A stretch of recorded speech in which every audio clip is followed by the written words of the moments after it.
그래요. 우리 기도하고 오늘 시작하겠습니다. 아버지 하나님 감사합니다. 오늘도 저희들 주님 앞에 모여 주의 말씀을 나누는 시간을 갖습니다. 이 시간을 통해 주님의 말씀을 우리가 묵상하고 또 서로 상고할 때 주님 오셔서 우리를 인도해 주셔서 주님의 진리 가운데로 이끌어 주시고 주님의 마음과 뜻을 깨닫게 하여 주셔서 우리가 이 땅을 살면서 주님의 말씀이 우리의 삶에 이루어지는 귀한 경험들을 하게 하여 주시옵소서. 오늘도 부족한 종 주님의 도구 되어서 오직 주의 진리만을 전하고 주의 복음만을 가르칠 수 있도록 사용하여 주시옵소서. 성령님의 감동과 역사하심이 이곳에서 오늘 우리의 시간을 주장하여 주옵소서. 예수님의 이름으로 기도합니다. 아멘. 우리 룻기 같이 보겠습니다. 1장 6절 보고 6절부터 우리 한 3절 같이 읽을까요? 6장 룻기 1장 6절부터요. 우리 룻기 1장 6절부터요. 우리 9절까지 먼저 보겠습니다. 시작. 그 여인이 모압 지방에서 여호와께서 자기 백성을 돌보시사 그들에게 양식을 주셨다 함을 듣고 이에 두 며느리와 함께 일어나 모압 지방에서 돌아오려 하여 있던 곳에서 나오고 두 며느리도 그와 함께 하여 유다 땅으로 돌아오려고 길을 가다가 나오미가 두 며느리에게 이르되 너희는 각기 너희 어머니의 집으로 돌아가라. 너희가 죽은 자들과 나를 선대한 것 같이 여호와께서도 너희를 선대하기를 원하며 여호와께서 너희에게 허락하사 각기 남편의 집에서 위로받게 하시기를 원하노라 하고 그들에게 입맞춤에 그들이 소리를 높여 울며 밑으로 내려갑니다. 13절입니다. 14절입니다. 미안합니다. 14절 시작. 그들이 소리를 높여 다시 울더니 오르바는 그의 시어머니에게 입맞추되 룻은 그를 붙여쳤더라. 아멘. 거기까지 하겠습니다. 우리 지난 시간에 이제 우리 룻기 공부를 시작했는데요. 룻기는 사사기에서 사무엘서로 넘어가는 과정에 이제 중간에 들어온 말씀이라고 얘기를 했습니다. 그러면서 룻기를 통해서 우리는 그냥 사사기에서 사무엘서로 넘어가는 과정에는 왕이 없던 이스라엘이 왕을 갖게 되는 이스라엘의 이야기입니다. 그러나 룻기를 통해서 하나님은 그 사이에 그 단순한 왕의 이야기가 아니라 하나님의 구원자 메시아의 이야기인 것을 우리에게 알려주고 있습니다. 그래서 메시아가 어떻게 준비되는가를 우리에게 보여주면서 이제 하나님의 다스림은 이 땅에 사람이 생각하는 육신적인 왕이 아니라 하나님은 구원자 메시아를 통해서 우리를 구원하시면서 하나님의 나라를 이루시는 하나님의 뜻을 이제 우리에게 보여주고 계십니다. 그래서 우리는 룻기를 통해서 어떻게 하나님의 구원자가 이 땅에 오시는가를 다시 한번 보면서 이제 이걸 이해하고 난 다음에 우리가 이제 사무엘서로 넘어가야 이스라엘의 역사 속에서 단순하게 땅의 나라 이스라엘이 아닌 하나님의 나라 이스라엘을 알게 됩니다. 우리가 이번 주일부터 이제 우리 사도행전 설교를 시작했는데요. 사도행전 1장에서도 예수님의 제자들이 예수님의 부활을 만난 후에 예수님의 제자들은 바로 예수님에게 다시 물어보는 것이 있었어요. 그것이 뭐냐면 이스라엘을 회복할 때가 이때입니까? 이스라엘의 회복. 그러니까 예수님의 제자들이 이해하고 있는 하나님이 하시는 모든 일을 통해서 그들에게 궁극적으로 이루어질 것은 이스라엘의 회복입니다. 이스라엘 회복이라는 것은 땅의 나라의 회복이에요. 그런데 예수님께서 분명하게 말씀하시는 것은 이거 하나님의 지금 너희들에게 말하려고 하는 게 아니야. 너희들에게 하나님 말하려고 하는 것은 뭐예요? 하나님의 나라야 라고 예수님 분명하게 그들에게 손을 그어주십니다. 그러면서 너희들이 계속해서 이렇게 땅의 나라에 대한 생각을 하고 땅의 것을 버리지 못하는 이유는 아직 너희들은 하나님의 영 성령을 알지 못하기 때문이다. 그러면서 성령을 받아야 한다라고 하는 이야기를 해주십니다. 그래서 이제 제자들이 그 다음에 보면 성령을 체험하면서부터 제자들의 입에서 땅의 나라의 회복에 대한 이야기가 사라지고 그들이 그 다음부터는 오직 하나님의 나라를 전하고 하나님의 나라를 확장하고 하나님의 뜻에 순종하는 삶을 사는데 그들의 인생에 초점을 맞추게 됩니다. 그래서 그들은 더 이상 육체적인 성공이 아닌 하나님과의 관계 속에서 이 땅에서 하나님의 사람으로 살아가는 그 삶을 추구하게 되죠. 그래서 룻기도 이제 구약에서 이스라엘에게 그런 역할을 해주는 겁니다. 이스라엘 사람들이 과거에 보면 출애굽을 통해서 세상을 벗어나서 광야를 지나 약속의 땅으로 들어왔지만 이스라엘은 약속의 땅에서 그들은 그들 스스로가 자꾸 땅의 사람, 애굽의 사람처럼 살아가고 있는 모습을 반복해서 보여주는데 룻기를 통해서 하나님은 진정한 이제 출애굽이 무엇인지를 다시 한번 보여줍니다. 그래서 이제 우리가 룻기 시작할 때 보면 이제 그 처음 나온 가족 이름이 누구였죠? 엘리멜렉이죠. 엘리멜렉의 가족이 어디로 갔었죠? 모압으로 갔습니다. 모압은 물론 애굽까지 가는 거리는 아니지만 애굽과 같은 세상적인 나라예요. 세상의 나라예요. 그래서 그 롯이 아브라함의 조카 롯이 아브라함과 헤어질 때 모압 쪽을 바라보면서 거기는 에덴과 같고 또는 하나님의 동산과 같고 이런 표현을 썼죠. 그렇게 아름다운 지역이고 비옥한 지역입니다. 그래서 흉년에 들었을 때 먹을 것이 있는 곳으로 갔어요. 그런데 결과는 뭐가 됐죠? 다 죽었죠. 남자들은 다 죽고 여자들만 남았어요. 여자들만 남았는데 이제 우리가 성경을 통해서 우리가 알아야 될 것이 있는데 여자는 어떤 존재냐라는 거예요. 근데 창세기 2장에서 보면은 하나님이 남자를 만들고 아담을 만들었죠. 아담이 홀로 있는 것을 보다가 하늘 좋지 않다고 여기 있어서 여자를 만드는데 어떻게 만드시죠? 남자를 재우시고 남자의 옆구리에서, 그렇죠? 옆구리에서 여자를 이제 만들어내세요. 그러면 옆구리가 말하는 것은 무엇이냐? 옆구리를 통해서 이스라엘의 우리가 아는 것은 뭐냐면 중심으로 들어가는 거예요. 마음, heart. 그래서 나중에 이스라엘 성전을 짓 때도요. 솔로몬이 성전을 짓는데 성전 안에 지성소가 있잖아요. 그럼 지성소를 뺑 둘러서 이렇게 골방을 만듭니다. 기도의 골방 같은 골방을 만드는데 이 골방을 다 옆구리라고 불러요. 그러면 이 옆구리에서 뭐라는 거냐? 여기서 하나님의 제사장들이 여기 들어와서 골방에서 기도하는 거예요. 이 기도를 통해서 어디로 들어가요? 하나님의 지성소 안에 있는 하나님의 뜻을 그들이 기억하는 겁니다. 그러니까 하나님의 뜻, 하나님의 마음, 하나님의 생각이 지금 여기에 머물러 있어요. 근데 이것은 이제 옆구리가 터짐으로 말미암아 하나님의 뜻이 바깥으로 흘러나와요. 그러면 이스라엘이 뭐가 돼요? 하나님이 원하시는 하나님의 자녀가 돼요. 또는 예수님의 신부죠. 하나님의 신부의 모습, 진정한 참된 모습이 나타날 수 있는 거예요. 그러니까 이 여자는 남자의 어디에 있는 거예요? 중심에 있는 사람이에요. 그래서 아담이 여자를 보자마자 내 뼈 중에 뼈요, 살 중에 살이다. 그렇죠? 그래서 나의 중심이고 나의 전부고 나의 사랑이다라고 표현을 하는데 그 참 사랑의 모습, 참 사랑의 대상이 여자예요. 그런데 엘리멜렉이 모압으로 가서 엘리멜렉은 죽어요. 죽음으로 말미암아 여자들을 버리게 되죠. 그러니까 버림받은 자가 돼요. 버림받은 자. 그래서 버림받은 자는 남편만 없는 것이 아니라 자녀가 없는 사람이 되는 거예요. 자녀가 없는 사람이 되었기에 이 사람은 자기 스스로를 뭘로 불러요? 나오미가 기쁨인데 마라라고 자기를 불러요. 그래서 마라가 되는 거예요. 그런데 재밌는 거는 우리 결론부터 보면 결국은 뭐예요? 이 남자는 누구예요? 예수님을 상징하는 거죠. 그러니까 예수님이 십자가에서 죽으시면서 십자가에서 예수님의 옆구리에 창자국을 내매요. 예수님의 심장까지 창이 들어와서 예수님의 마지막 피 한 방울, 물 한 방울이 다 떨어져 나오는데 그 예수님의 모습, 옆구리에 창자국이 난 예수님의 모습 속에서 이제 우리는 뭘 볼 수 있냐면 예수님의 중심에 있던 한 여자의 탄생을 보는 거예요. 한 여자의 탄생을 보는 건데 이 여자는 누구예요? 교회죠. 그래서 교회가 그렇게 탄생하는 거예요. 그러니까 예수님이 십자가 위에서요. 한 여러 가지 일 중에 예수님이 마라가 된 여자를 만나요. 예수님이 십자가 위에서 마라가 된 여자를 만난 여자가 누구죠? 마라. 마라 그러면 생각나는 이름이 없어요? 마리아. 이게 마리아가 마라의 정말이에요. 어원이. 그러니까 메리라는 말은 우리가 미국에서 굉장히 많이 쓰는 말인데 사실은 마라, 슬픔, 미르니스, 고통 그런 의미를 갖고 있는 거예요. 그런데 예수님이 십자가에서 자기 어머니를 보니까 어머니는 뭐예요? 여자인데 뭐가 돼요? 마라예요. 왜? 자식을 잃어버리는 여자가 됐잖아요. 그런데 여기서 예수님 십자가에서 이 마라에게 누구를 줘요? 요한을 가리키면서 뭐라고 그래요? 요한아, 내 엄마야. 어머니, 당신의 아들입니다. 그러죠? 그래서 요한을 아들로 줘버리는 거예요. 그러니까 아들을 빼앗겨요. 그래서 아들이 없는 여자가 되는 거예요. 홀로 남은 여자가 돼요. 왜 마리가? 그런데 홀로 남은 여자에게 예수님은 아니야. 당신에게 이 아들이 있잖아. 근데 그러면 이 존이란 말의 뜻이 뭔지 혹시 기억나세요? 요한.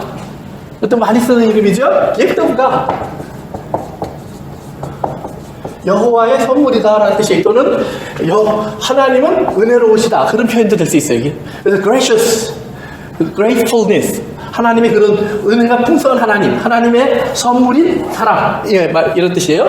그러니까 어머니 마라가 되셨죠. 지금 나의 죽음을 보면서. 그러나 사실은 내가 죽음으로 어머니가 마라가 됐지만 내가 죽음으로 말미암아 사실은 새로운 아들이 생기는 겁니다. 그래서 당신에게는 하나님의 선물이 돌아갈 거예요. 그러니까 당신이 지금 나를 잃고 슬퍼졌지만 이제 요한과 같은 하나님의 선물로 인해서 어머니는 풍성한 사람이 될 겁니다. 그러니까 어머니의 아들은 이제 한 사람을 이룬 것에 끝나는 것이 아니라 요한과 같은 수많은 아들이 당신의 삶에 생기게 될 겁니다. 그래서 마리아에게 당신은 더 이상 슬픈 여자가 아니라 다시 나오미와 같은 여자, 기쁨의 여자라고 이제 어머니를 바꿔주는 겁니다. 그러니까 이제 엘리멜렉의 우리가 단순한 이런 삶 같지만 이 엘리멜렉의 이야기 속에는 예수 그리스도의 구원의 이야기가 다 들어가 있는 거예요. 그래서 이제 엘리멜렉이 모압에서 저희가 죽음으로 말미암아 홀로 남은 여자들의 모습은 그것은 하나님을 떠난 이스라엘의 모습이고 하나님을 떠난 이스라엘의 모습은 다시 예수 그리스도 안으로 들어와야만 다시 이것이 이제 발견되어지는 거예요. 그래서 6장에 보면 6절에 보면 오늘 본문 읽은데요. 다시 한번 가봅시다. 6절에 보면 이제 복음이 거기 실려 있습니다. 한번 같이 읽어봅시다. 다시 시작. 그 여인이 모압 지방에서 여호와께서 자기 백성을 돌보사 그들에게 양식을 주셨다 함을 듣고 이에 두 며느리와 함께 일어나 모압 지방에서 돌아오려 하여. 그래요? 하나님께서 베들레헴을 돌보사. 그래 돌보사라는 말이 remember라는 말이라고 했죠. remember는 하나님 뭘 기억하신 걸까요? 언약을 기억하시는 거예요. promise. 그렇죠? 하나님의 언약 속에는 뭐가 들어가 있어요? 자비, 긍휼, 인자 이런 것들이 가득 들어가 있는 하나님이라고 했죠. 하나님은 이런 것을 통해서 이들을 돌보고 있는 것을 다시 보여주신 거예요. 그래서 뭘 줬어요? 양식, bread. 베들레헴이라는 말의 뜻이 뭐라고 그랬죠? House of Bread, 빵집이에요. 빵집인데 흉년이 왔다는 말은 빵이 없어졌었다는 얘기였거든요. 그런데 빵집에 다시 빵이 생겼어요. 그러니까 베들레헴이 다시 베들레헴이 된 거예요. 뭐예요? 양식이 있는 곳이 돼 있어요. 그러니까 탕자가 배가 고플 때 아버지의 집을 기억하면서 뭐라고 그랬어요? 누가복음 15장에 우리 아버지 집에는 뭐가 많아요? 먹을 것이 많다 그랬잖아요. 먹을 것이 많다. 그래서 먹을 것을 찾아서 돌아왔더니 뭘 만나요? 단순한 양식을 만나는 것이 아니라 아버지를 찾잖아요. 사랑의 아버지. 그러니까 그는 배고픔을 해결하러 왔는데 뭘 찾아요? 아버지를 찾아요. 그러니까 옛날에 그럼 아버지가 없었느냐? 아니죠. 아버지를 알고 있었고 아버지 집을 이후로 떠났었고 배가 고프니까 다시 아버지 집을 찾았지만 그에게 있어서 아버지는 진짜 자기가 생각하는 진짜 아버지가 아니라 이 전체 단순한 양식일 뿐이었어요. 그러니까 떠날 때도 아버지의 역할을 해왔던 살림 나에게 주십시오. 그래서 살림을 가지고 떠나죠. 그래서 마이오라는 말을 쓰는 거예요. 바이올로지한테 마이오를 달라고 그래요. 생명을 달라고 그러지 않고 왜 생명을 가져가야 되는 건데 마이오를 가지고 나간단 말이에요. 그러니까 돌아올 때도 이것 때문에 돌아오거든요. 그런데 육체력 때문에 돌아오는데 하나님은 그 육체 때문에 돌아오는 그에게 아버지가 누군가를 보여줘서 그 아들을 화시키는 거잖아요. 그러니까 이제 광야로 모압으로 떠났다가 과부가 되어서 세상으로 가면 먹을 것이 있을 줄 알았더니 세상 것 먹다가 버림받은 사람이 된 모습을 발견하고 새 여자가 돌아오는데 그 돌아오는 여자들에게 하나님께서는 이제 뭐예요? 하나님의 사랑을 통해서 그들을 뭘로 만들까요? 진짜 하나님의 사랑으로 바꾸어가는 이야기가 이제 룻기의 이야기가 되는 거예요. 그래서 룻 결론으로 가보면 어떻게 되죠? 나오미가 돌아와서 이제 1장 밑으로 내려가 보세요. 나오미가 돌아오니까 사람들이 야 나오미가 돌아왔어 나오미가 돌아왔어 이러니까 나오미가 1장 밑으로 내려가면 이제 19절부터 보시면은 이에 두 사람이 베들레헴까지 갔더라. 베들레헴에 이를 때 온 성읍이 그들로 말미암아 떠들며 이르기를 이가 나오미냐 하는지라. 20절 시작. 나오미가 그들에게 이를 때 나를 나오미라 부르지 말고 나를 마라라 부르라. 이는 전능자가 나를 심히 괴롭게 하셨음이니라. 그래요? 그러면서 나는 나갈 때 풍성하게 나갔는데 돌아올 때 빈손으로 들어왔어.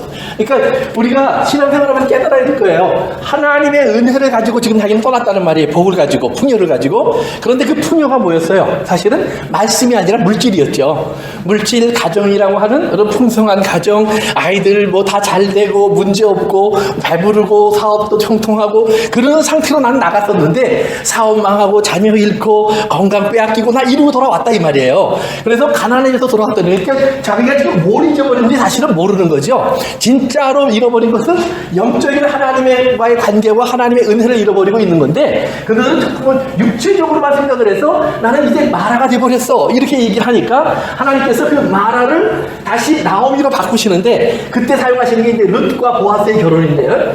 보아스를 보면 나중에 보세요. 이제 4장이나 이제 2장부터 다시 공부할 건데, 룻이 보아스를 만나는 과정 속에서 하나님의 이제 나오미에게 보여주는 게 뭐냐면, 그가 집으로 돌아올 때 무슨 얘기를 하냐면, 나에게 무슨 소망이 남았니? 그 위로 올라가 봅시다. 1장 12절쯤 가보세요. 나오미가 그 자기를 따라오고 있다고 하는 룻과 오르바라고 하는 두 며느리에게, 과부된 며느리에게 말하는 거예요. 내 딸들아 돌아가라. 나는 늙었으니 남편을 두지 못할지라. 난 남편이 이제 더 이상 없어. 그러니까 가령 내가 소망이 있다고 말하든지 오늘 밤에 남편을 두어 아들들을 낳는다 하더라도 너희가 어찌 그들이 자라기를 기다리겠으며 어찌 남편 없이 지내겠다고 결심하겠느냐? 내 딸들아 그렇지 아니하니라. 여호와의 손이 나를 치셨으므로 나는 너희로 말미암아 더욱 마음이 아프도다 하매, 그러잖아요. 그러니까 이 말은 뭐냐 하면, 내게 남편이 있으면 너에게 소망이 있어, 그 말이에요. 왜? 나는 자식을 낳을 수 있는 사람이고, 자식을 낳으면 너희들에게 아들을 두어서 결혼을 시켜서 너희 집안을 이어갈 수 있도록 나는 해줄 수 있는 사람이야. 그런 마음도 있어. 그러나 지금 뭐예요? 나는 남편도 이미 죽었고 나이도 많고 나는 아무 소망이 남아있질 않아. 그러니까 내가 너에게 줄 아들이 없어. 그래요? 그런데 돌아와 보니까 누가 준비되어 있어요? 보아스가 준비되어 있어요. 누구의 아들이에요? 보아스는 유다부터 시작해서 지금 보아스의 아버지가 누구예요? 살몬이에요. 그러니까 유다의 부인 다말로부터 보아스 살몬의 부인이 누구예요? 라합이에요. 라합. 기생 라합은 여러분 기억나죠? 여리고성에 들어갈 때 이스라엘의 정탐꾼들을 영접해 준 사람으로서 라합이 무슨 말을 했었죠? 우리는 이미 하나님의 이야기를 듣고 있었어, 그러잖아요. 언제부터 이야기를 듣고 있었다고 그랬었죠? 혹시 기억나세요? 그렇죠. 홍해 바다를 건너올 때의 이야기부터. 그러니까 40년 전부터 이미 이스라엘에 대한 이야기가 라합의 귀에는 들렸다는 말이에요. 그건 여러 가지 이유 때문이에요. 그 중에 하나가 뭐예요? 라합은 창녀예요. 그러면서 여인숙도 운영을 했어요. 그러니까 여행하는 사람들이 항상 이 집을 거쳐갔단 말이에요. 그러니까 이들이 애굽과 다른 곳을 연결하며 왔다 갔다 하는 사람들이 라합의 집에 들려서 애굽에서 있었던 얘기를 다 해줬다는 말이에요. 그리고 홍해 바다의 이야기도 해줬다는 말이에요. 애굽이 어떻게 쑥대밭이 되고 이스라엘이 어떻게 빠져나왔는지를 다 얘기해줘서 알고 있었는데, 그들이 이쪽으로 향하고 있다라는 말도 들었다는 말이에요. 그러니까 온 성이 언제 올지 모르는 이스라엘을 두려워하면서 이미 우리들의 마음이 녹았다. 그러면서 우리들은 이미 사실은 하나님이 이 땅을 너에게 준 줄을 알고 있다, 그러잖아요. We know. 그래서 하나님의 뜻도 다 알고 있다고 생각하는데도 여리고성은 문을 닫고 막으려고 했고, 라합은 그걸 받아들이면서 하나님의 은총을 구하는 사람이 돼요. 그러면 하나님은 어떻게 돼요?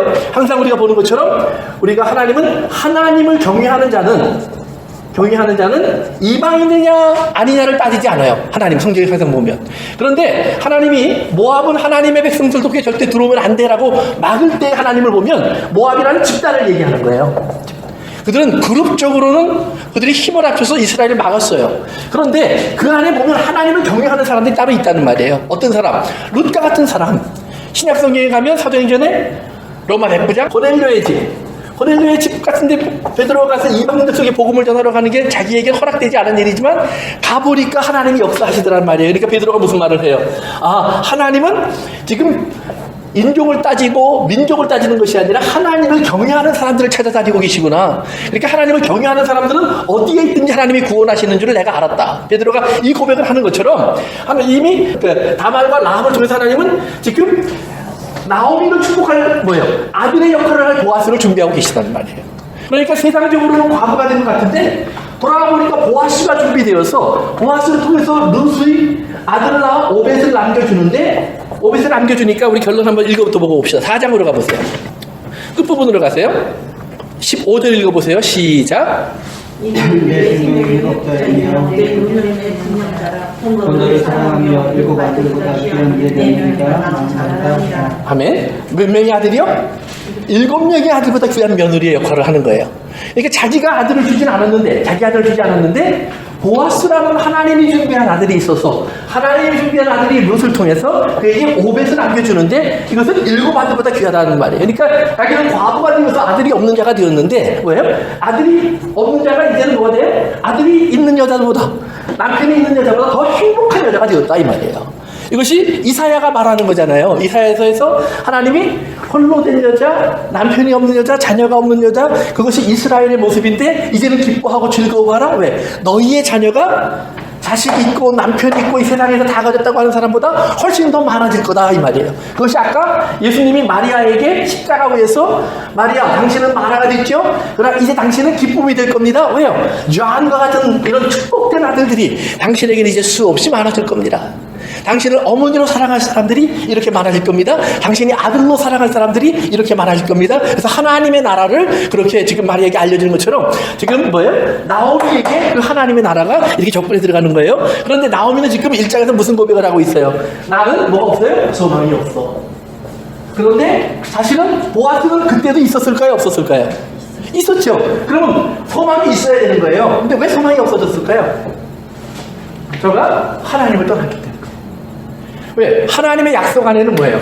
남편이 없던, 내가 자식은 없던, 다 빼앗겼던 뭐가 준비되어 있죠? 회복의 법이 준비되어 있어요. 회복의 법. 그 리디머, 고엘, 그쵸? 나를 건져줄 친척을 하나님이 준비해 오셨다는 말이에요. 언제부터? 태초로부터 하나님 말씀 속에. 그래서 이 땅에 예수님이 오셔서 하신 일이 뭐예요? 우리의 좋은 친척이 되어주셔서 우리를 구원해 내셔서 우리를 낳아주시는, 그리고 우리에게 생명의 모든 은혜와 필요한 것을 공급해 주시는 하나님의 은혜가 됐다는 말이에요. 생명의 양식을 주시는.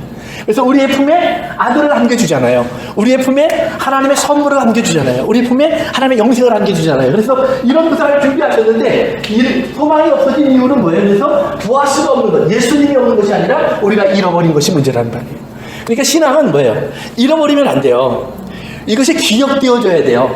그래서 성령님이 오시면 예수님이 하시는 말씀이 뭐예요? 내가 가는 것이 너희에게 유익한데 너희들은 지금 나를 앞에 놓고도 지금 마음이 왔다 갔다 하면서 맨날 이런 거로만 그러잖아. 이스라엘 나라가 회복될 때가 언제입니까? 언제 우리가 장군이 될 수 있습니까? 언제 우리가 장관이 될 수 있습니까? 언제 우리가 돈을 벌 수 있습니까? 이런 거만 물어보는데 아니야, 내가 가는 게 오히려 유익해. 가면 성령님이 이제는 너희 마음속에 들어가서 내가 누군지를 진짜 가르쳐 줄 거야. 내가 누군지를 너희가 진짜 알게 되면 이제는 뭐예요? 우리가 구하는 것이 이제는 세상적인 것이 아니라 하나님의 나라 속에서 우리가 어떠한 존재인가를 알게 되는데, 사도 바울은 에베소서 1장에서 뭐라고 그랬어요? 성령님이 우리 안에 계시면 우리는 무슨 담보를 갖게 되는 거예요? 하나님의 나라가 나의 나라고 하나님의 나라에 내 기업이 있다고 하는 보증으로 성령님은 우리 속에서 나에게 보증서를 써주고 계시다 이 말이에요. 그러니까 우리는 성령님 안에서 이미 하나님의 나라 사람으로 부유한 사람으로 살게 돼 있는 거예요. 그러니까 예수님이 그렇기 때문에 성령님이 오는 것이 너에게 유익한 거야. 너희가 성령을 꼭 받아야 돼. 그래서 성령을 받고 나면 너희들 생각이 바뀔 거야. 마음이 바뀔 거야. 그러니까 오늘 우리가 정말 예수 믿고 내가 성령 받았느냐? 이거를 심각한 질문을 해봐야 되는 거예요. 왜 사도행전에 나오는 사도들은 성령을 받고 이스라엘 나라가 언제 회복됩니까? 라는 질문에서 진짜 하나님의 나라로 바뀌었고, 그들은 이제 더 이상 뭐예요? 세상에서 어떻게 하면 성공할 거예요가 아니라 진짜 하나님의 복음을 어떻게 하면 많은 사람에게 알릴까요? 여기에 그들의 초점이 맞춰져 있었는데 왜 우리는 성령 받고 나면 자꾸 다른 생각을 하냐 이 말이에요. 그러니까 그건 뭐와 똑같은 거예요. 바울이 말하는 대로 성령을 근심케 하는 것이고 성령을 소멸하는 것이에요. 그리고 성령을 근심케 하고 소멸하다 보면 뭐가 돼요? 세상을 사랑하는 사람밖에 될 수 없고, 세상을 사랑하면 대마처럼, 바울이 말하는 것처럼 대마는 세상을 사랑하여서 데살로니가로 갔고 그래요. 나는 떠나갔다 이 말이에요. 예수 믿는 사람들 가운데 유다서라든가 요한 1, 2, 3서라든가 베드로서에서 경고하는 것 중에 하나가 뭐예요? 얼마나 많은 하나님의 말씀을 가르친다고 하는 사람이 결국은 자기 배를 채우기 위해 다닌다. 집집마다 돌아다니는데 또 그런 사람들은 뭐예요? 영접하는 어떤 사람들이 있다고 그랬어요. 죄송하지만 여자들이 많다. 성경이 보면. 그러니까 여자들이라는 말은 남자들이 없다는 말이 아니라 그만큼 교회라는 것은 여자의 역할, 여자의 모습 속에 자꾸 투영되어 있기 때문에 그러는 거예요. 우리가 자꾸 그런 말을 듣기를 좋아하고 내 귀를 간지럽게 해주는 사람들의 말을 자꾸 찾아서 거기를 따라가다 보니까 우리는 그러한 말에 귀를 기울이려고 하다 보니까 성령님이 없어지고 엉뚱한 정욕과 탐욕이 우리 마음을 채워버린다는 거예요.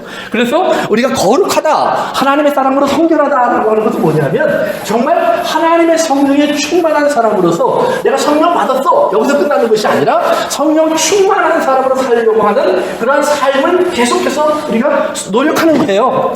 그래서 우리가 하나님 앞에 자꾸 찾고 두드리고 나가는 거예요. 그래서 그래야만 그 사람에게 하나님의 성령이 주시는 거예요. 그러니까 이런 하나님의 이제 소망을 잃어버린 여자에게 그런 재밌는 거는 룻이 그런 나오미를 바라보면서 뭐라고 얘기하냐면 오르바는 그 얘기를 듣고 어머니 말씀이 다 맞네. 그리고 자기의 어머니의 민족, 자기의 어머니의 신앙으로 돌아가요. 그러니까 제가 지난 시간에 얘기한 것처럼 어머니가 누구냐가 굉장히 중요하다고 그랬죠. 어머니가 누구냐에 의해서 이스라엘이냐 아니냐가 갈라지는 것처럼 오르바는 그래서 어머니에게로 돌아가요. 그런데 룻은 어떤 결정을 하냐면 한번 보세요. 1장으로 다시 갑니다. 룻기 1장 14절이요. 다시 한번 같이 읽어봅시다. 시작. 그들이 소리를 높여 다시 울더니 오르바는 그의 시어머니에게 이르되 룻은 그를 붙여쳤더라. 어디서 붙여쳤다라는 말이요. 붙여쳤다가 뭐냐면 한 몸이 되다라는 말이에요. 그래서 창세기 2장에서 하나님이 남자는 여자를 떠나 어쩌라고 했어요? 여자를 떠나는 게 아니라 미안합니다. 남자가 여자를 떠나면 안 되죠? 남자는 부모를 떠나 여자와 한 몸이 되라 그랬죠? 이 한 몸이 되라는 말이 붙여쳤다라는 말이에요. 그러니까 룻은 오르바는 어머니 말을 듣고 어머니 말이 상식적으로 맞습니다. 세상에서 살려면 나는 어머니를 떠나는 게 맞습니다. 그리고 떠났어요. 그런데 룻은 지금 나오미예요. 하나님은 룻이 본 나오미 하나님은 뭐예요? 나오미 스스로 말하는 것처럼 하나님이 나를 쳐서 나는 지금 마라가 된 여자야. 이렇게 마라로 만들어버린 여자예요. 하나님이에요. 그러니까 이렇게 망하게 만든 하나님인데 이 나오미의 하나님을 룻은 나오미를 붙잡으면서 함께 붙잡아버리는 거예요. 그래서 룻이 그 아래 보면 16절에 그러죠. 어머니 나에게 자꾸 강권하지 마십시오. 그래요. 그러면서 같이 읽어볼까요?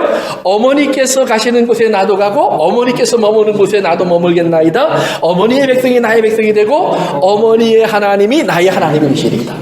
그러니까 뭐예요? 어머니를 마라로 만든 하나님, 나도 그 하나님의 사람이 되겠습니다. 그래서 나도 마라가 되겠습니다. 여러분, 신앙은 마라를 피하는 게 아니에요. 진정한 엑소더스, 출애굽은요, 마라를 피하면 엑소더스는 안 이루어집니다.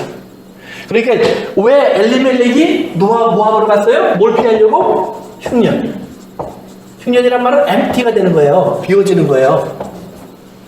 비움의 때가 왔으면 자기를 비우고 하나님께 돌아가야 돼요. 그런데 이들은 비워지니까 물질을 찾아 모압으로 갔다는 말이에요. 그런데 물질을 찾아 모압으로 간 사람들은 반드시 뭐가 돼요? 마라. 세상 물질은 우리에게 하나님의 영의 사람들에게는 꼭 하나님의 영의 사람들에게 절망, 죽음을 가져와야 돼요. 이것 때문에 우리가 자꾸 영에서 자꾸 육으로 가는 거거든요. 죽음과 절망을 피하기 위해서. 여기에서 무언가 위로와 안식을 찾아서. 그런데 막상 시간이 지나보면 돈이 있어도 물질이 있어도 명예가 있어도 결국은 어떻게 돼요? 멸망과 죽음 속으로 나를 다시 몰아넣고 있다는 말이에요. 그런데 이 멸망과 죽음 앞으로 그럼 여기서 떠나고 싶어서 나와보면 우리 앞에 딱 버티는 것이 말아요. 너 하나님 말씀 따라가면 다시 어려운 시간이 올 수 있는데, 고난의 시간이 올 수 있는데, 광야 같은 시간을 지나가야 하는데 어떻게 할래? 그때요, 여러분, 마라를 안고 가는 겁니다. 그러면 하나님 어떻게 하세요? 마라를 안고 전진하면 하나님이 계속 뭐해요? 치료해요. 그래서 여호와 라파를 계속 경험하는 거예요. 그러니까 하나님은 내 육체의 병을 고쳐주시는 라파의 하나님이 아니라 내 영혼이 하나님의 말씀을 따라서 하나님이 정하신 곳으로 가는데 모든 장애가 되는 것으로부터 나를 고쳐내셔서 그것을 끝까지 가게 하시는 거예요. 어디까지라도, 십자가까지라도. 그러니까 예수님의 십자가를 앞에 놓고 제자들이 도망간 이유는 뭐예요? 라파의 하나님을 만나지 못한 거예요. 그런데 예수님은 왜 끝까지 가세요? 라파의 하나님을 아세요. 라파의 하나님은 어떤 하나님이에요? 죽음도 치료해내신 하나님이에요. 그래서 죽음을 파괴하고 건져내시는 하나님. 그래서 이것은 부활이라고 하는 생명으로 예수님이 보여주시는 거예요. 그러니까 이 부활이라는 생명을 예수님의 제자들이 만나고 나니까 이 성령 안에서 그들이 그러면 예수님 말씀처럼 말했던 하나님 나라가 뭐냐? 이스라엘 나라가 뭐냐? 그럼 우리 한번 보자. 그래서 하나님 나라를 알게 되는 성령을 받고 나니까 성령이 임하면서 예수님의 제자들의 입에서 나온 말이 뭐죠? 성령이 임하면서 예수님의 제자들이 처음으로 한 게 뭐예요? 사도행전 2장에 성령이 임하니까 뭐 했어요? 방언했죠, 방언. 물론 뭐 방언에 대해서 여러 가지 얘기들이 있는데 다 잊어버리시고 방언의 내용이 뭐라고 나와 있어요, 거기에 보면. 하나님의 나라의 큰일 이렇게 돼요. 하나님의 큰일, the great work of God, 하나님의 위대한 일을 말하더라고요. 그러니까 방언의 내용이 뭐 샤라샤라샤라 되는데 못 알아듣는 말 같은데 그것을 사람들이 듣고 알게 하나님이 하시는 역사도 같이 하셨는데 알게 되니까 뭐예요? 강나라 말로 하나님의 놀라운 일이 계속 들려지는 거예요. 그걸 듣고 나니까 사람들이 뭐라 그래요? 좀 미쳤다고 말 못하는 거예요. 술 취했다고 말 못하는 거예요. 그런데 이거 못 깨닫는 사람들은 뭐라 그래요? 저러니까 술 취했네? 헛소리들 하고 있네? 이렇게 되는 거예요. 이게 두 종류의 사람으로 나눠지죠. 그러니까 방언을 듣고 이해한 사람들과 듣지 못한 사람들로 나눠져 버려요. 그래서 듣고 이해한 사람들을 경건한 사람이라고 그래요, 성경은. 이해하지 못한 사람들은 그것은 뭐예요? 이제 우리가 사사기서에 나오는 이 표현을 대로는 벨리알의 아들들, 악한 자들이에요. 그러니까 그런 두 그룹으로 나눠지는 역사가 나타나거든요. 그러니까 하나님께서 치료하시는 역사가 일어나는 거예요. 그래서 예수님의 제자들 마음속에 하나님의 나라가 임하고 하나님의 나라의 큰 일이 그때부터 이해되기 시작하니까 그들이 그 다음에 뭐 하는 거예요? 그 다음에 죽어도 그 말을 하는 거예요. 어려워도 그 말을 하는 거예요. 가난해도 그 말을 하는 거예요. 그 바울의 말처럼 막 매를 맞고 감옥에 갇히고 배가 파손돼도 여전히 하나님의 나라를 알기에 계속 그 길을 가는 거예요. 하나님께서 죽으신 것도 아니고 실패하는 것도 아니고 능력이 없는 것도 아니고 여전히 하나님은 나를 치료하시면서 그 일을 가게 하시는 하나님. 그래서 위대한 하나님은 어디로부터 나타나느냐? 죽은 자가 일어날 때 나타나는 것이 아니라 죽어가는 사람이 하나님은 살아계십니다라고 말하는 거예요. 병들어서 그 병이 딱 고쳐져갖고 야 암이 났어 할렐루야 그건 누구나 다 해요. 그러나 내가 이제 정말 복음론을 전하고 열심히 살다가 암에 걸려 죽게 됐어요. 그런데 그 죽음 속에서 하나님 내가 이 죽음 속에 내가 들어가고 있지만 나에게 소망이 있게 하신 하나님을 나는 찬송합니다. 이럴 때 하나님은 그것이 전파되는 거예요. 그래서 우리는 이런 하나님의 역사를 알아야 되는데 그래서 엑소두스를 하는 사람들은 마라를 가지고 가는 거예요. 그래서 마라를 가지고 그들이 베들레헴에 갔더니 그 베들레헴에 들어온 사람들을 하나님께서 영접해 드리시면서 그 다음 뭐예요? 마라가 왜 나오니 다시 기쁨이 되어야 되는지를 보여주는 거예요. 그리고 그 기쁨을 위해서 하나님 준비하신 보아스가 누군가를 보여주시는 거예요. 그래서 이제 2장으로 들어갑니다. 그래서 2장 1절 읽어보겠습니다. 시작. 나오미의 남편 엘리멜렉의 친족으로 유력한 자가 있으니 그의 이름은 보아스더라. 그래요. 여기 보면 나오미의 남편 엘리멜렉의 친족 보아스가 있다고 하는데요. 친족이라는 말이 뭐냐면 야다라는 말이에요. 야다. 히브리어로 야다라는 말은 무슨 뜻이죠? 혹시 기억나세요? 창세기 때 제가 몇 번 했는데 창세기 3장에서 보면 아담이 하와와 동침하면서 그 아이를 갖게 되잖아요. 그때 아담이 하와를 알았더라 그렇게 나와요. 성경에 보면 창세기 3장에 아담이 하와를 알았더라 그랬더니 임신했더라 이렇게 되죠. 그 알았더라는 말이 야다예요. 야다. 그러니까 그것은 마치 육체적인 관계를 통해서 서로를 잘 알게 되는 사람들 그런 의미예요. 그러니까 친족이라는 말은 단순하게 그냥 사돈의 팔촌이네 우리가 사촌간이네 아유 삼촌이시네 당숙이시네 이렇게 하는 게 아니라 뭐예요? 뭐까지 알아야 될까요? 우리 속까지 알아야 되는 거예요. 중심. 이게 진짜 친척이에요. 그러니까 육체로만 아는 건 뭐예요? 육체의 친척이에요. 육체의 친척들은 어떻게 돼요? 육체적으로 관련이 있으면 뭐 우리가 혈육이네 뭐 동창이네 뭐 같은 고향 출신이네 그러면서 여러 가지 뭐 할 수 있어요. 그래서 육체의 것을 나눠요. 그러나 영적으로 우리가 하나예요. 그러면 어떻게 될까요? 우리의 영과 혼과 육을 함께 나눠요. 이걸 같이 나누는 거예요. 그러니까 예수님만이 우리의 뭐가 진정한 뭐가 될 수 있어요? 우리의 진정한 친구가 될 수 있는 거예요. 그래서 예수님을 친구라고 부르잖아요. 친구는 죽어줄 수 있는 사람이 진정한 사랑의 친구라고 성경은 얘기하죠. 이런 친구가 필요하다는 말이에요. 나의 모든 걸 알기에 나를 정말 사랑하는 친구가 나에겐 필요한 거예요. 그런데 성경에 보니까 엘리멜렉의 친족 보아스를 가리켜서 뭐라 하냐면 보아스는 어떤 사람이냐? 야다다. 진짜 알고 있는 친구다. 진짜 알고 있는 사람이다. 그래서 그 보아스를 이렇게 소개하는데요. 그래서 보아스를 뭐라고 그러냐면 아주 유력한 자다 그래요. 그래서 mighty man, 아주 강한 힘을 가지고 있는 사람 이런 뜻이에요. mighty man. 그래서 그 창세기 6장 때 보면 영웅 뭐 이렇게 능력 있는 사람 이런 말이 나오는데 그 사람들도 이제 우리가 그 mighty man 그러는데요. 사도행전 1장에서요. 성경에 무슨 얘기를 하냐면 성령이 임하면 우리에게 뭐가 나타난다고 그랬죠? 성령이 임하면 우리에게는 뭐가 임해요? 능력. 그렇죠? 성령이 너희에게 임하면 너희가 능력을 받고 그러잖아요. 이것이 마일이에요. 할 수 있는 사람이 되고 이 말이에요.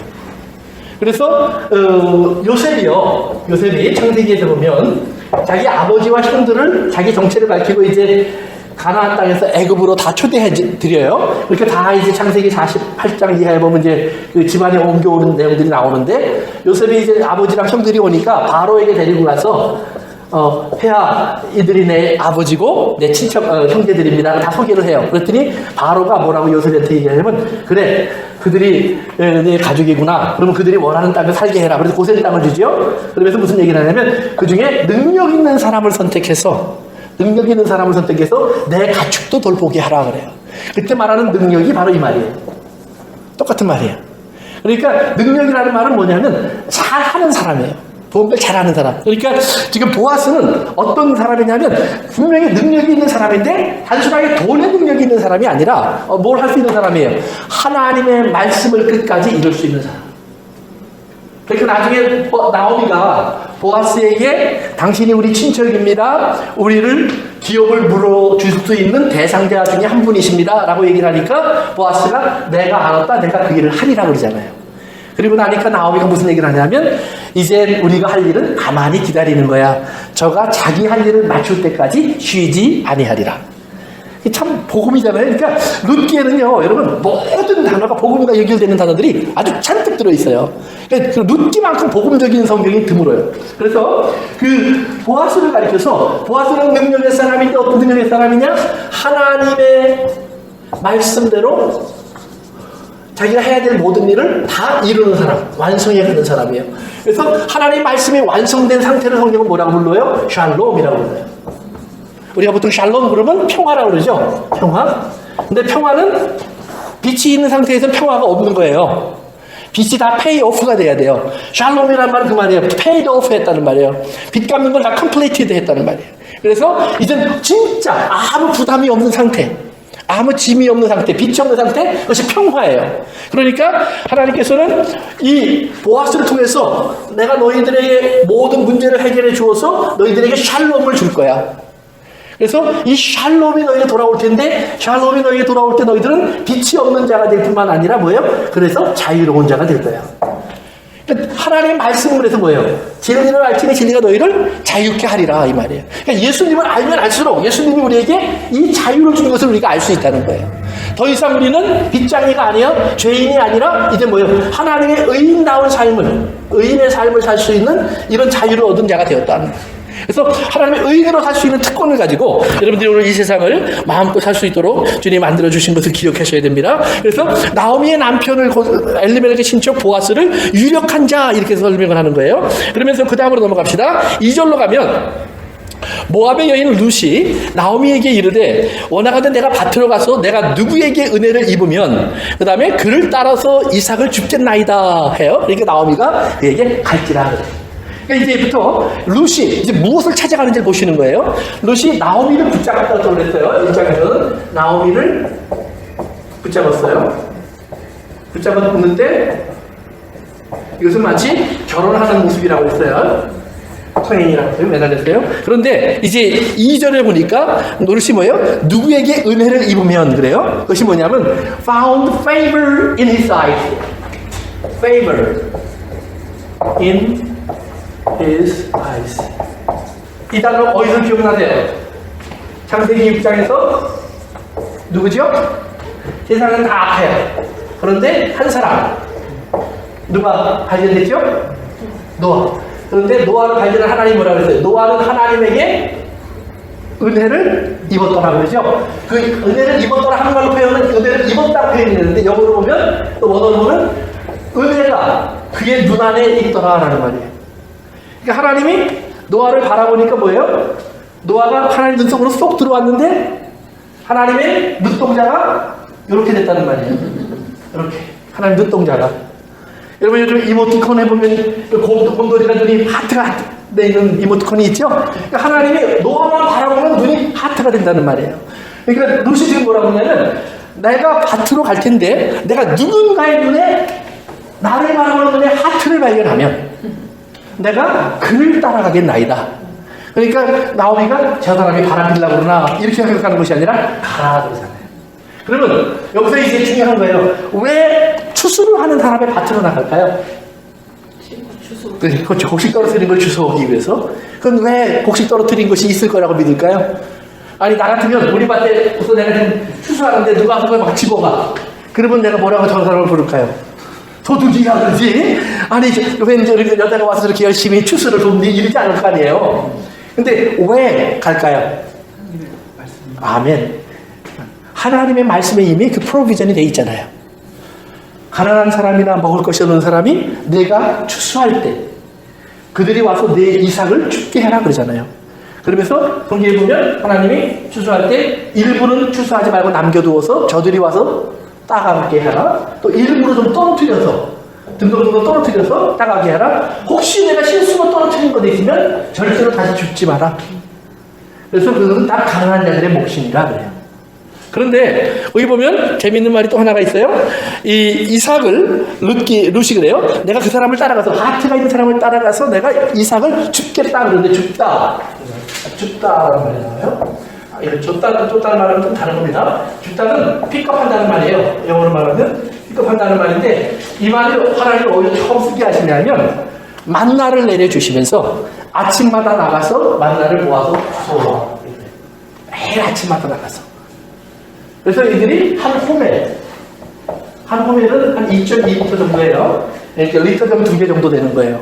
그만큼을 가지고 들어와서 그거 가지고 1인당 요만큼 가져와서 하루 3끼를 해결하는 겁니다. 그러니까 하나님이 만나를 줍듯이 근데 어떤 배고픈 사람도 추수하는 밭에 들어가서 일용할 양식을 줍게 돼 있어요. 그러니까 이스라엘 속에는 뭐예요? 거지도 배고프지 않아요. 뭐만 하면 나가서 줍기만 하면 자기가 해야 될 일이 있는 거예요. 하나님의 약속을 믿고 나가면 되는 거예요. 밭으로. 물론 다 허락한 건 아니에요. 그러나 뭐예요? favor, 은혜를 아는 사람이 반드시 있다는 거예요. 자기가 하나님의 은혜 아름답게 보여서 자기의 인생 속에 하나님 주신 이 밭의 추수는 하나님의 은혜의 선물인 걸 아는 사람들이 있다는 말이에요. 그들이 이걸 허락하는 거예요. 그러면 이걸 허락하면 들어가서 주어요. 주스면 뭐예요? 그가 하늘을 먹고 살 수 있는 거예요. 그러니까 매일같이 하나님은 일용할 양식을 가난한 자에게까지 다 공급하고 있어요. 그런데 이렇게 가난한 자에게 일용할 양식을 주는 것에서 끝나는 것이 아니라 이 과정 속에서 무슨 만남이 이루어지냐면 보아스와 룻의 만남이 이루어지는 거예요. 그럼 보아스와 룻의 만남은 뭐예요? 누구와 누구의 만남이에요? 보아스는 무슨 역할을 하죠? 그렇죠. 메시아, 리디머, 구원자 역할을 하고 룻은 뭐예요? 지금 마라와 같은 여자예요. 그래서 정말 배고프고 굶주린 불쌍한 사람이에요. 그러니까 불쌍한 사람은 지금 그를 불쌍히 여기는 페이버는 뭐예요? 긍휼히 여기는 사람이 필요한 거예요. 긍휼히 여기는. 예수님의 성경에 보니까 병든 사람이나 배고픈 사람을 보고 항상 뭐라고 했어요? 내가 저들을 불쌍히 여기노라 그러죠. 5,000명을 먹일 때도 예수님이 내가 저들을 불쌍히 여기노라. 밥 먹을 것 좀 줘라. 그런데 이 긍휼히 여기는 예수님에 의해서 그들이 밥을 먹어요. 밥을 먹었으면 그 다음에 뭘 만나야 돼요? 예수님을 구원자로 다시 만나야 돼요. 그런데 그들은 구원자로 안 만나고 자꾸 빡집으로만 만나려고 그러는 거예요. 스피리추얼 퍼스런트를 해야 되는데 이 영적으로 쫓아가지 않아요. 자꾸 육적인 사람으로 머물려고 하는 거예요. 그래서 예수님이 그들을 버리죠. 피해가죠. 예수님은 육적으로 예수님을 계속 따라오는 사람들을 항상 피하셨어요. 그리고 그들이 하나님에게 찾아와서 구원을 찾는 자들이 있으면 예수님이 굉장히 기뻐하시면서 그들에게 복되도다. 죄를 용서하시고 구원이 이르렀다는 말을 하시고 그가 아브라함의 자손이라는 말을 하시고 오늘 나와 함께 낙원에 가자는 얘기를 해주시는 그런 은혜를 주시는 것이 성경에 계속 반복되어 나오거든요. 그러니까 긍휼히 여기면 예수님과의 만남의 시작이에요. 그 다음에 이것이 반드시 돌아와서 여기로 와야 돼요. 그런데 여기서 이제 이 사이클이 지금 어떻게 돌아가나 보세요. 그래서 이제 룻기를 다시 3절로 가서 보시면요. 3절에 가서 보시면 같이 있습니다. 시작. 룻이 가서 베는 자를 따라 밭에서 이삭을 줍는데 우연히 엘리멜렉의 친족 보아스에게 속한 밭에 이르렀더라. 아멘. 그래요? 여기 보면 우연히 이르렀다. 둘 다 똑같은 단어입니다. 우연히 이르렀다. 두 말이 한국말로는 두 개 다른 단어인데 그게 둘 다 똑같은 단어예요. 콰라라는 말이 나온 단어예요. 콰라라는 말은 뭐냐면 액시던트라는 말이에요. 사건 또는 인시던트 사고 또는 우연히 happening 이런 뜻도 갖고 있어요. 그래서 우연히 일어난 어떤 사건, 사고 또는 appointment 이런 뜻도 있어요. 거기에 그것이 정해져 있었던 일. 그래서 여러분들이 혹시 그 야곱의 이야기를 한번 생각해 보시면 창세기에서 야곱이 아버지 집을 떠날 때 아버지가 야곱에게 이제 내 하나님이 너희 하나님이 되어서 네가 가는 길에 너와 동행하시며 너를 복주기를 원한다 그러고 이제 축복해주고 보내잖아요. 그런데 야곱이 첫날 밤 어디서 보내죠? 아주 유명한 데인데 베들레헴은 아니고 벳엘, 그렇죠, 벳엘 하나님의 집이라는 장소에서 첫날 밤을 보내요. 그런데 거기 성경에 보면 야곱이 베델에 이르러 이렇게 나와요. 근데 그 이르렀다라는 말이 우연히 와서 그 말이에요. accidentally arrived. 그러니까 자기가 계획한 곳이 아니에요. 그런데 이제 히브리어 문법에 보면 그 어떤 것에 의하여 그렇게 되었다라고 하는 표현이 있어요. 근데 그 말이에요. 그러니까 자기는 우연히 여기까지 왔네, 오늘 밤에 늦었네, 잠을 자야 되겠네 그랬는데 그는 그것을 우연이라고 생각을 했는데 그렇게 cause, 그런 이유를 만드신 분이 있었다라는 거예요. 그러니까 야곱이 거기에 와서 첫날 밤을 보낸 것은 뭐예요? 우연이 아니. 그러니까 우리의 만남은 우연이 아니야. 여러분 유행가가 가사도요 은혜가 굉장히 될 때가 있어요. 그래서 우리의 만남은 우연이 아니에요. 그러니까 절대로 오늘 우리가 여기에 있는 것도 우연이 아니에요. 내 인생 속에서 어떤 교차점이 있었다? 여러분 불교를 믿는 사람들도요 한 번 만나려면 과거에 몇 번을 만나야 된다고 그래요? 나도 잘 기억이 안 날 정도로 수만 번을 만나야 된다는 거예요. 수천 번, 수만 번을 만나요. 여기 와서 한 번 만난다는 거예요. 전 세계에서 어떻게 만나요? 그런데 오늘 우리의 삶 속에서 우리가 하나님을 정말 믿는다면 우리의 삶 속에 우연은 없는 거예요. 이 모든 것이 여기서는 우연히 이르렀다 그랬는데 가라 거기까지 이끌어 가신 뭐가 있을까요? 하나님의 섭리가 있는 거예요. 그러니까 우리가 신앙생활을 하면서 내가 예수님을 찾아왔지 그러면 안 된다는 말이에요. 예수님이 우리를 찾으셔서 나를 불러주니까 나는 아멘 하고 응답하는 거예요. 그러니까 은혜가 먼저고 그 다음에 내 응답이 있는 거지 내가 막 찾다 보니까 예수님이 숨바꼭질하다가 여기 있지롱 이러고 나타나는 게 아니다 이 말이에요. 그러니까 우리가 정말 신앙생활은 철저하게 하나님의 은혜로 나를 먼저 나에게 하나님을 찾아올 수 있는 은혜를 주셨고 그렇기 때문에 이제 나는 하나님 주여 내가 여기 있나이다 하고 나아갈 수 있는 사람이 되는 거예요. 그래서 내가 아버지 부르면 하나님이 들을 수 있는 곳에 와 계시는 것이고 내가 주님을 향해 손을 들으면 내 손을 잡을 수 있는 곳에 주님이 와 계시기 때문에 내가 손 들고 주님의 이름을 부르는 것이지 주님이 가까이 있지 않은데 그렇게 할 수 있는 게 아니란 말이에요. 그래서 거기 보면 하나님의 장소로 이끌어 주신 것을 우연히 이끌었다 그랬어요. 그런데 4절에 가서 보세요. 시작. 아침 보아스가 베들레헴에서부터 와서 베는 자들에게 이르되 여호와께서 너희에게 있게 하시기를 원하노라 하니 그들이 대답하되 여호와께서 당신에게 복주시기를 원하나이다 하니라. 근데 그때 또 뭐예요? 거기까지 루시 딱 왔는데 때마침 그 말이에요. 그렇게 하시면 더 정확한 거예요. 그것이 lo, behold. 예수님도 보라 그런 말을 하죠. 사일의 요한이 예수님을 처음 보면서 뭐라고 그래요? 보라 하나님의 어린 양이로다 그러죠. 그 보라라는 말이 바로 이 단어예요. 마침 똑같은 단어예요. 그래서 이것이 히멘이라는 단어인데 히멘이라는 단어인데요. 이게 뭐냐면 우리의 pay attention 이 말이에요. 아주 유의해서 봐. 이건 절대 우연이 아닌 걸 너희가 알 수 있을 거야. 거기에 무언가 하나님이 움직이고 계신 걸 너희가 볼 수 있을 거야. 그래서 pay attention. 정말 집중해서 봐. 유의해서 봐. 그러면 거기에 하나님이 지금 일하고 계시는 어떤 하나님의 움직임, 손길, 하나님의 섭리가 내게도 느껴질 거야. 그래서 룻은 우연히 거기에 사람들이 볼 때는 이런 것 같고 또 보아스도 또 어쩌다 보니까 그때 때 맞춰서 온 것 같은데 이 모든 것을 뭐예요? 움직이고 하시는 하나님의 손길이 일하고 있었다라는 말이에요. 그러니까 우리는 우리의 삶 속에서 내가 예수님을 만났고 우리의 삶 속에서 내가 어떤 교회 속에 하나님의 사람이 되었고 우리가 이런 것을 생각할 때 하나님의 뜻을 생각하면 우리가 절대로 뭐예요? 사람의 생각대로 휘날았다고 뭐하러 가거나 이러지 않는다 이 말이에요. 뭐예요? 마라가 됐으면 마라를 끌어안는 거예요. 그리고 그 마라를 끌어안으면서 하나님께 간구하는 거예요. 그러면 하나님은 마라를 끌어안은 사람에게 십자가가 올 거고 십자가가 와서 내 고난을 받으면 우리는 여기 하나님이 안 계신 것처럼 세상 사람은 더욱더 우리를 놀려댈 거예요. 그러나 그때 뭐예요? 우리는 거기서 끝까지 가야 된다는 말이에요. 어디까지? 죽기까지 순종하자 이 말이에요. 그런데 쉽지 않죠. 이건 다 어려운 거예요. 이건 주님이 우리를 이끌어 주셔야 가능한 거예요. 그런데 이 순종을 원해서 우리가 나를 복종시키면, 그러니까 바울이 오죽하면 바울이 자기를 매일 쳤어. 몽둥이질을 해야 자기가 순종한다는 거 아니에요. 그래서 우리가 중세시대 때 보면 실제로 수도원에서는요, 사람들이 정말 하나님의 뜻을 쫓겠다고 골방에 들어가서 하나님의 뜻을 쫓아요. 그러면서 심지어는요, 문을 다 막아놓고요, 바깥에서 기한이 참은 문을 열어줘요. 근데 그동안에는 많은 밥 넣는 구멍이 있어요. 그럼 그걸 밥만 넣어줘요. 하루에 한 끼나 이렇게. 그러면 40일이고 석 달이고 100일이고 그 안에 들어가 있는데 한참 지나다 보면 어떤 날은 보면 철썩철썩 소리가 나요. 그래서 이렇게 들여다보면 채찍으로 자기를 때린다는 거예요. 왜? 그렇게 들어가 앉아서 밥도 제대로 안 먹고 골방에 앉아있는데도 뭐예요? 자기 속에 있는 자꾸 정욕이 자기를 괴롭히는 거예요. 그러면 자기를 막 쳐. 그래서 막 피가 흐르는 사람도 생기고 그런다는 거예요. 그러면 그런다고 해서 내가 하나님 사람이 되느냐? 아니라는 말이에요. 내 정욕을 이기고 나를 십자가에 못 박는 것은 나를 그렇게 치면 되는 것이 아니라 하나님의 사랑 속에서 내가 십자가에 못 박힐 수 있는 경험이 되어야지, 예수 그리스도와 함께 절대로 내 스스로 혼자서 십자가를 져갖고 이룰 수 있는 것은 없다는 말이에요.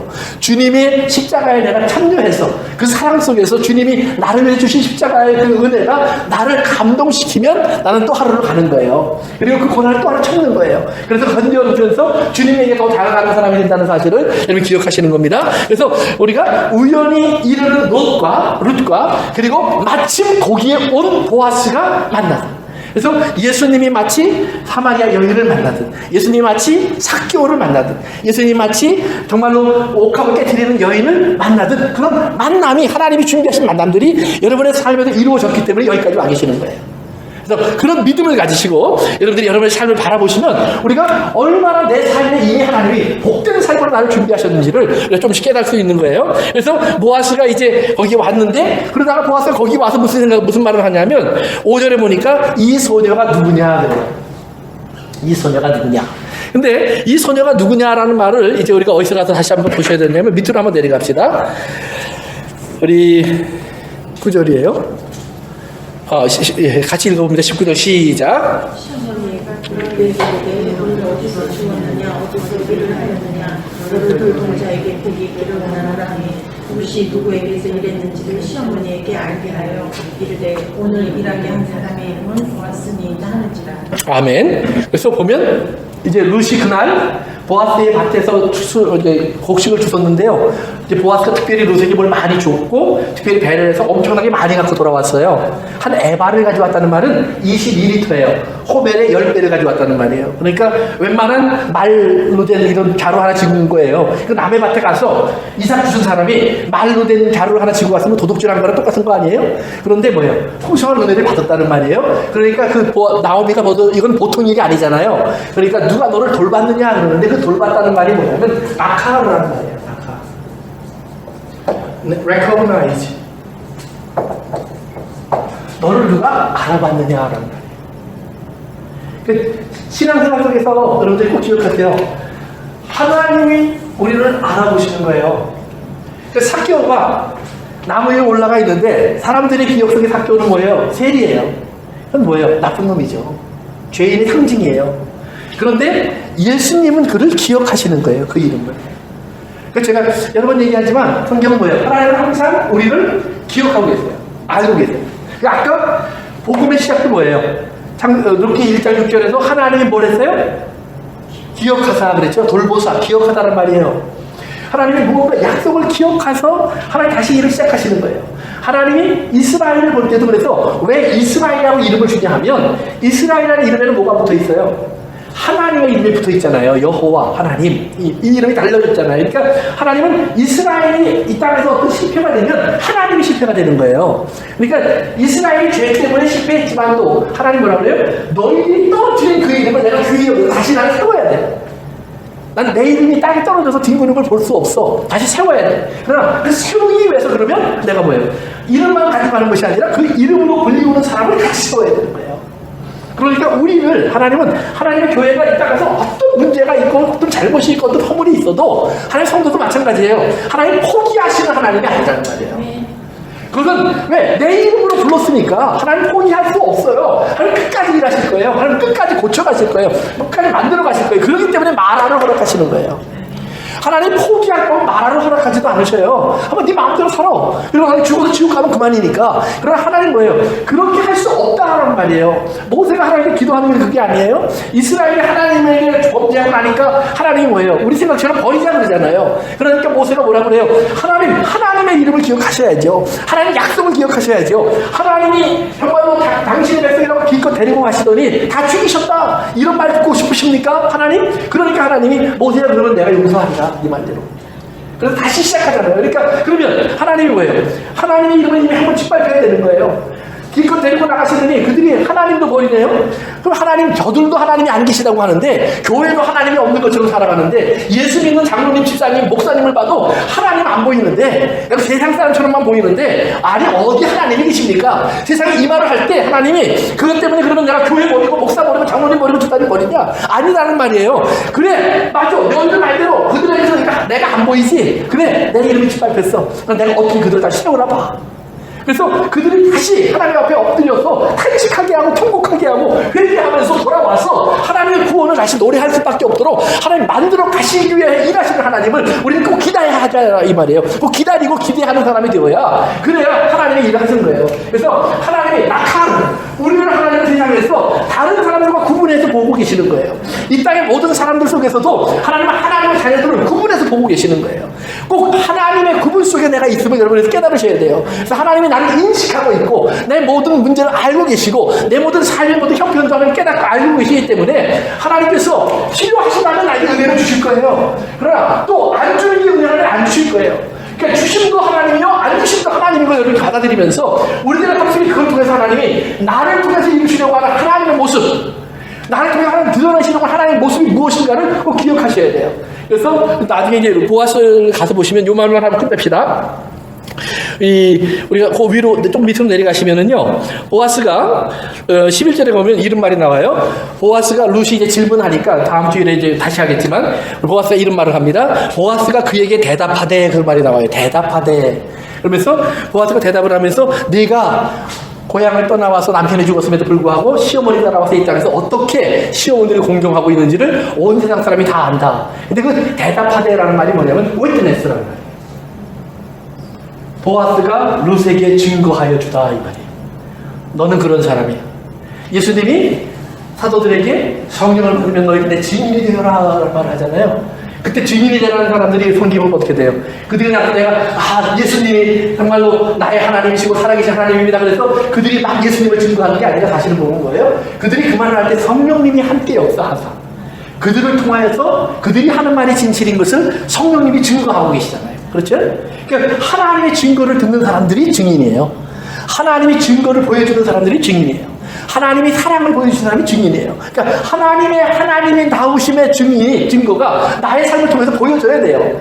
그러니까 이것이 증인이에요. 그러니까 보아스가 룻을 증거해 주는 것처럼 오늘 우리의 삶에도 하나님이 우리를 구분하실 뿐만 아니라 우리를 증거해 주시는 하나님인 것을 여러분 기억하시기를 바랍니다. 그래서 다음 시간에 우리 계속해서 2장 속에서 이제 룻이 어떻게 하나님의 은혜를 경험해가고 은혜를 고백해가고 은혜를 찾아가고 또 보아스는 그 룻 속에서 어떻게 계속해서 룻을 돌봐주고 그러면 관계 속에서 단순히 불쌍히 됐던 사람이 이제는 하나의 부부가 될 수밖에 없는 사람으로 바뀌어가는가를 우리가 다음 시간에 계속해서 보겠습니다. 오늘 거기까지만 하겠습니다. 기도합니다.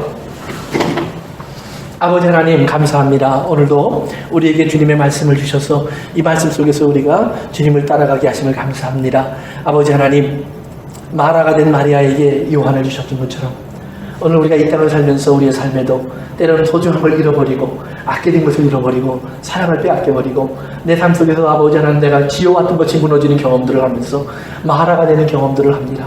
때는 교회 속에서, 가정 속에서, 개인 속에서, 사업 속에서, 삶 속에서 이 마라의 경험을 하고 있는 우리 교우들 주님 불쌍히 여겨주시고 아버지 그들에게 요한이라고 하는 주님이 준비하신 귀한 선물을 발견케 하셔서 저들이 이 땅에서 버림받은 사람이 아니라 하나님의 사랑으로 말미암아 이제는 7 아들보다 귀한 은혜를 그들이 받게 될 것을 바라보게 하시고 또 받은 것을 이미 깨달을 수 있도록 도와주시옵소서. 예수님의 이름으로 기도합니다.